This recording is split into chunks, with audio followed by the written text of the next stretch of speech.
Secret billionaire episode 57। अभिमान का नाम सट्टेबाजी में आने से अभिमान बहुत परेशान है। साथ ही सिंघानिया ग्रुप का नाम भी बहुत खराब हो रहा है। आज अभिमान की एक जरूरी मीटिंग है। मिस्टर दीक्षित के साथ उसे एक कॉन्ट्रैक्ट साइन करना है। दादाजी की देखभाल के लिए अभिमान ने रोनिता को सिंघानिया मेंशन भेज दिया है। अभिमान ने रोनिता को कॉल किया और कहा, रोनिता, मैं मिस्टर दीक्षित से मिलने के लिए उनके ऑफिस जा रहा हूँ। मेरी आज उनसे डील करना बहुत जरूरी है। रोनिता ने जवाब देते हुए कहा, ओके अभिमान, अगर किसी भी चीज की जरूरत हो तो मुझे बता देना और दादाजी की तुम फिक्र मत करना, मैं हूँ यहाँ पर। अभिमान ने आगे कहा, ठीक है। इतना कहकर अभिमान ने फोन काट दिया और अपनी कार की तरफ बढ़ गया। पार्किंग लॉट में उसकी कार खड़ी है। अभिमान ने अपने ड्राइवर को ऑर्डर किया और वो उसे मिस्टर दीक्षित के ऑफिस ले गया। ड्राइवर ने कार स्टार्ट की। अभिमान थोड़ी दूर पहुंचा ही था कि उसके दिमाग में कुछ आया और उसने मिस रोजी को कॉल किया। मिस रोजी को कॉल करने के बाद उसने उससे कहा, मिस रोजी, वरुण को ऑफिस बुलाने के लिए कहा था, क्या हुआ उसका? मिस रोजी ने जवाब दिया, सर मैं उसे सुबह से कॉल ट्राई कर रही हूँ लेकिन उसका फोन बंद आ रहा है। मिस रोजी की बात सुनकर अभिमान ने कहा, मैं कुछ नहीं जानता, उससे कैसे भी कांटेक्ट करो और आज ही वरुण को ऑफिस बुलाओ। मुझे उससे अर्जेंट मिलना है। इसके लिए चाहे उसके घर जाकर उसे बुलाना पड़े तो भी बुला कर लाओ। मिस्टर दीक्षित के साथ मीटिंग करने के बाद मैं वापस आते ही वरुण को अपने कैबिन में देखना चाहता हूँ। अंडरस्टूड? इतना कहकर गुस्से में अभिमान ने फोन काट दिया। मिस रोजी ने अभिमान से झूठ बोला क्योंकि अभी तक मिस रोजी ने वरुण को कॉल किया ही नहीं है। अभिमान का फोन काटने के बाद रोजी ने रोनिता को कॉल किया और कहा, मिस रोनिता, अभिमान सर ने कहा है वरुण को आज ऑफिस बुलाने के लिए। रोनिता ये सुनकर घबरा गई लेकिन रोजी को असलियत का नहीं पता। हाँ तो फिर तुम मुझे कॉल क्यों कर रही हो? वरुण को करो और उसे ऑफिस बुलाओ। अगर अभिमान ने ये ऑर्डर दिया है तो उसे ऑफिस बुलाना चाहिए। मिस रोजी ने कहा, मिस रोनिता, वो एक्चुअली उस दिन आपने ही वरुण को ऑफिस से निकाला था। और क्यों निकाला था ये भी मैंने सुना था, इसीलिए मैंने सोचा पहले आपसे पूछ लूं। रोनिता ये सुनकर घबरा गई लेकिन अपनी घबराहट उसने अपनी बातों में जाहिर नहीं होने दी और रोजी से कहा, हाउ डेयर यू, तुम कहना क्या चाहती हो? मैंने वो 50 लाख रुपए का गबन किया है, मैंने सट्टेबाजी की है। मिस रोजी ने कहा, नहीं मिस रोनिता, मैं ऐसा भला क्यों कहूंगी? मैं तो बस इतना पूछ रही थी कि वरुण को कॉल करके ऑफिस बुलाना है या नहीं। रोनिता ने जवाब दिया, अभिमान ने अगर उसे ऑफिस बुलाने का कहा है तो ऑफ कोर्स उसे ऑफिस बुलाऊंगी और मैंने जो कुछ कहा गलत नहीं किया, इसीलिए उसके ऑफिस आने से मुझे कोई फर्क नहीं पड़ता, समझी तुम? रोनिता ने गुस्से में मिस रोजी का फोन काट दिया लेकिन अंदर ही अंदर वो डर गई। उसने बटलर से कहा, मैं थोड़ी देर के लिए बाहर जा रही हूँ, आप दादाजी का ख्याल रखना। बटलर ने सवाल किया, लेकिन आप कहाँ जा रही हैं? अभिमान साहब ने तो आपको दादाजी के पास रहने के लिए कहा था। बटलर का सवाल करना रोनिता को बिल्कुल पसंद नहीं आया और उसने बटलर से कहा, क्यों? अब मुझे तुमसे इजाजत लेकर बाहर जाना होगा?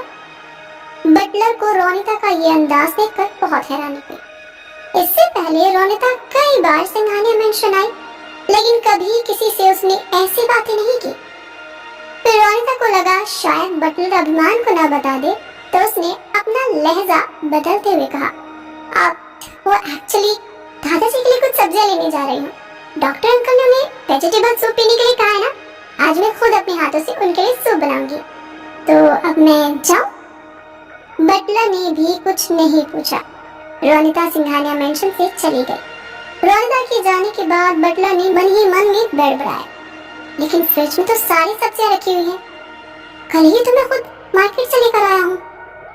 अभिमान मिस्टर दीक्षित के ऑफिस आ पहुंचा है। ऑफिस में पहुंचते ही मिस्टर दीक्षित ने अभिमान को अपने कैबिन में बुलाया और उसके लिए अपनी पियोन से कहकर टी मंगवाई। अभिमान चेयर पर बैठा और बोला, सॉरी मिस्टर दीक्षित, हमारे स्टील को बहुत पहले हो जाना चाहिए था लेकिन मैं दादाजी की तबीयत में बहुत बिजी रहा और आप भी फ्री नहीं थे।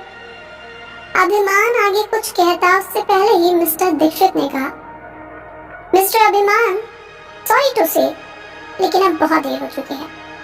अभिमान ने मिस्टर दीक्षित से कहा, आप कहना क्या चाहते हैं? मिस्टर दीक्षित ने जवाब दिया, एक्चुअली सिंघानिया ग्रुप से बेहतर कोई हमें मिल गया है। हमारे इस प्रोजेक्ट को कंप्लीट करने की जो रकम आप डिमांड कर रहे हो, उससे भी कम में बहुत ही बेहतर प्रोजेक्ट करने का कोई दावा कर रहा है। अभिमान मिस्टर दीक्षित की बातें सुनकर हैरान हो गया और गुस्से में अपनी जगह से उठकर बोला, ये क्या बकवास है? सिंघानिया ग्रुप का नाम ही काफी होता है मिस्टर दीक्षित, और जिस आलीशान प्रोजेक्ट को आप हमारे पास लेकर आए थे, उसके लिए हमने अपनी प्रेजेंटेशन में ही साफ बता दिया था कि कितना ग्रैंड हम आपको उसको बना कर देंगे। और अगर आपको हमारा काम पसंद नहीं आया या हमारे साथ काम नहीं करना था तो पहले ही बता दिया होता। मिस्टर दीक्षित ने कहा, देखिए मिस्टर अभिमान, आपकी प्रेजेंटेशन अच्छी थी, नो डाउट, पर दीक्षित विलास को एक लग्जरियस लुक देने में जितना अमाउंट आप खर्च करने का प्लान कर रहे हैं, उसे 3 गुना कम में कोई और कर रहा है। तो फिर आप ही सोचिए ना, उस काम के ज्यादा पैसे में क्यों दूं? इसीलिए हमने ये प्रोजेक्ट किसी और के साथ करने का डिसाइड कर लिया है। अभिमान पहले से ही बहुत गुस्से में है। मिस्टर दीक्षित की बातें सुनकर तो उसे और भी ज्यादा गुस्सा आने लगा। अभिमान ने गुस्से में मिस्टर दीक्षित से पूछा, कौन है वो जो आपको हमसे भी बेहतर लग रहा है? अभिमान के सवाल का जवाब देते हुए मिस्टर दीक्षित कुछ कहने ही वाले हैं, लेकिन तभी अभिमान के पीछे से एक आवाज आई, सच्चाई को एक्सेप्ट क्यों नहीं कर लेते अभिमान? भला ग्रुप हर तरह से सिंघानिया ग्रुप से बेहतर ही तो है। शैली की आवाज सुनकर अभिमान पीछे पलटा। अभिमान को उसकी बातें तीर की तरह चुभ रही हैं। अभिमान ने शैली की चालाकी समझ ली और उसे आगे कुछ न कहते हुए वहां से निकल गया, लेकिन जाने से पहले मिस्टर दीक्षित से कहा, मिस्टर दीक्षित याद रखिएगा, आपने जो मेरे साथ किया है उसका खामियाजा आपको भुगतना पड़ेगा और कोई भी आपको बचा नहीं पाएगा। अभिमान की धमकी सुनकर मिस्टर दीक्षित डर गए, लेकिन शैली ने कहा, क्या दिन आ गए हैं सिंघानिया ग्रुप के, अब लोगों को धमकी देकर प्रोजेक्ट हासिल किए जाएंगे। हाँ वैसे सही भी है, अब जब करने को कुछ नहीं बचा तो धमकी ही काम आएगी। क्यों अभिमान? शैली ने एक बार फिर से अभिमान पर ताना कसा, लेकिन अभिमान ने उसकी बातों पर जरा ध्यान नहीं दिया और वहां से चला गया। रोनिता किसी से मिलने के लिए सेंट्रल पार्क आई हुई है। रोनिता एक कैफे में बैठी हुई किसी के आने का इंतजार कर रही है। थोड़ी देर बाद एक शख्स रोनिता से आकर मिला और कहा, आपको जो कहना है जल्दी कहिए, मेरे पास वक्त नहीं है। रोनिता ने सर उठाकर देखा तो वरुण कैफे में आ चुका है।